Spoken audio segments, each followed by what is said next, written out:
Today let's dive into the deepest corners of Metallica's discography, to uncover tracks so obscure that even the most die-hard of fans might not have even known they existed. From a bizarre remix to an unreleased gem, join me in exploring these hidden Metallica songs.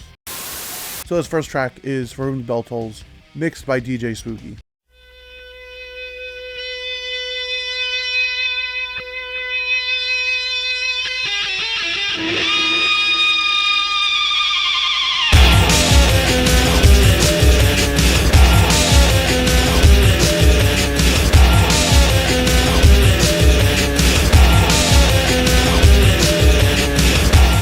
Most Metallica fans know For Whom the Bell Tolls as one of Metallica's biggest hits. While researching the song, I came across a really strange remix by DJ Spooky for the Spawn movie. This 90s electronic version has a really different vibe from the original, blending the original guitar riffs and vocals with a really sped up, eerie, electronic backbeat. Interestingly, the whole soundtrack for the Spawn movie actually reached number 7 on the Billboard 200, and another version of the song was released on the Memory Remains single, featuring only the vocals from the chorus and the iconic riffs, with that same electronic beat.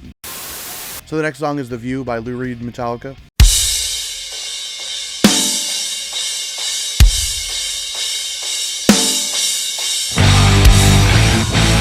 I am a chorus of the voices that gather up the magnets set before me.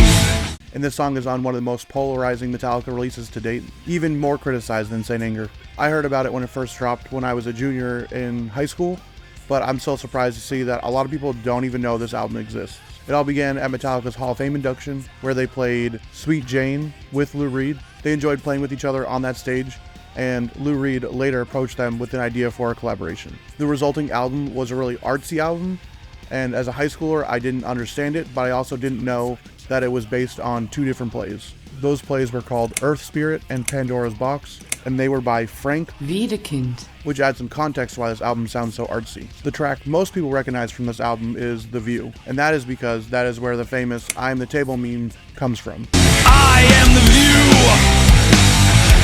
I am the table. Which James sings at some point in this song. In actuality, the song delves into themes of identity and existentialism, but everyone just knows it as the meme songs. But now knowing that these songs and this album were based on plays, I think it puts it in a different context, at least just for me.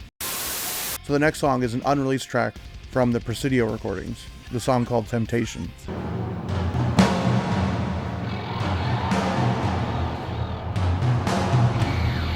Temptation wreck my head. Temptation make you dead.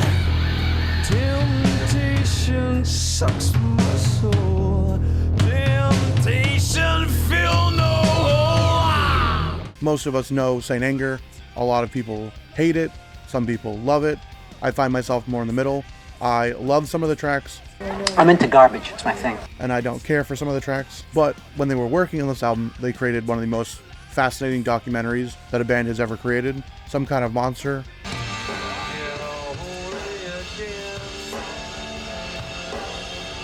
That's how you hear it, dude. I mean, that's fine. I'm just trying to do something different.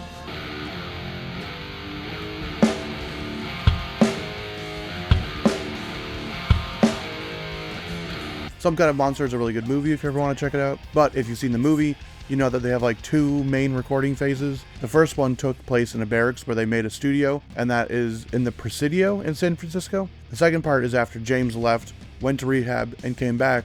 They had fully built their HQ, and they started recording the majority of Saint Anger there. There were a few bits and pieces and full songs from the Presidio recordings that made it over to Saint Anger, but a lot of the Presidio stuff was just left as ideas. Temptation is one of these unreleased songs from the Presidio recordings that I honestly didn't even know existed until I was researching this video. You can hear this song in Some Kind of Monster. It's featured pretty prominently at the point where James is going to rehab because the song is about addiction. It's in a complete state. It's not really, but I think it's a really interesting song, and I kind of like the vibes. I know a lot of people said they hate it in the comments of that video, but like I said, I'm kind of a fan of Saint Anger a little bit, so I do like the vibes of the song.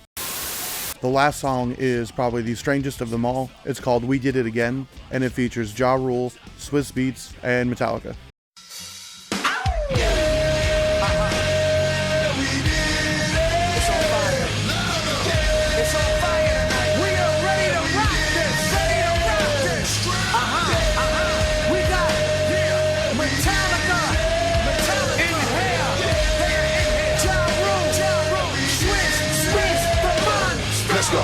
I was surprised it even existed, and I know a lot of you guys probably are too. And I first heard about it when I was watching Finn McKinty, a popular YouTuber, and he was talking about this collaboration that I had never heard of before.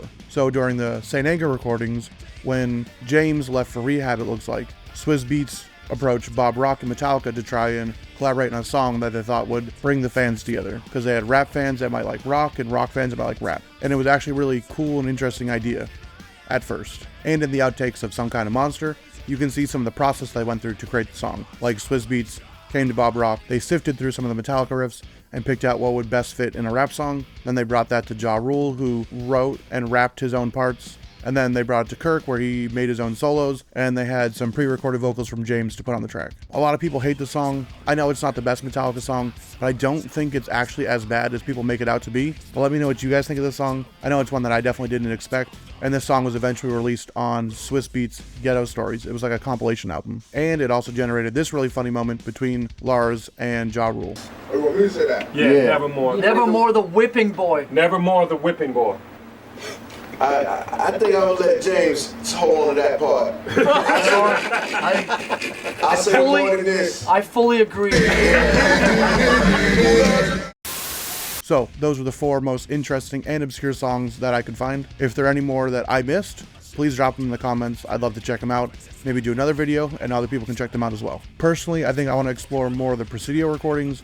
I think it's really interesting. I know St. Anger is widely hated by a lot of people, but they had a lot of interesting ideas, and I want to see what they had at the beginning of this recording process, because with James going to rehab and Jason quitting the band, it was a long recording process, and they had a ton of ideas. I mean, they even had so many ideas that they were able to create a rap song in the middle of it. So I find it really interesting to see what other ideas they might have had sifting around. Then let me know which one you found the most interesting in the comments. If you enjoyed this video, I want you to check out this one right here. I made a video on Load, another really kind of controversial, not really well known album from Metallica. I know a lot of people know it because they hate it, but I think there's a lot of interesting, underrated gems on that album. If you enjoyed this video, I think you might enjoy taking a look at that one. Thank you for all your support, and if you made it this far, thank you for watching.